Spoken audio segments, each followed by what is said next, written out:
Les rues de la capitale du Congo, Kinshasa, semblaient calmes dimanche après que l'armée a déclaré avoir déjoué une tentative de coup d'État plus tôt dans la journée. La tentative de coup d'État a eu lieu aux premières heures de dimanche au Palais de la Nation à Kinshasa. Un groupe d'hommes armés, vêtus d'uniformes militaires, a fait irruption dans le bureau du président de la RDC pour lui demander de démissionner.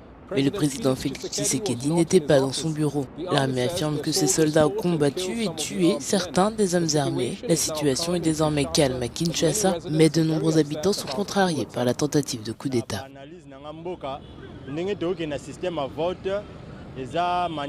Nous devrions résoudre nos problèmes par la voie diplomatique.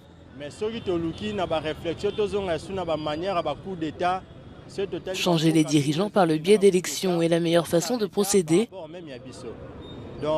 Le conseil que je donne à mes frères, à nos politiciens qui sont très avides de pouvoir, c'est qu'un coup d'État ramène le pays de nombreuses années en arrière.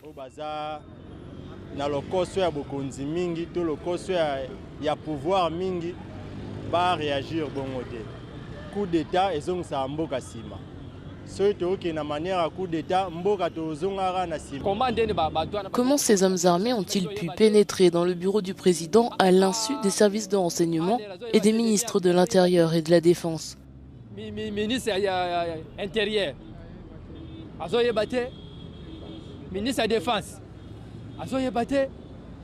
Nous demandons à notre système judiciaire de suivre cette affaire de près et de veiller à ce que tous ces fonctionnaires soient arrêtés.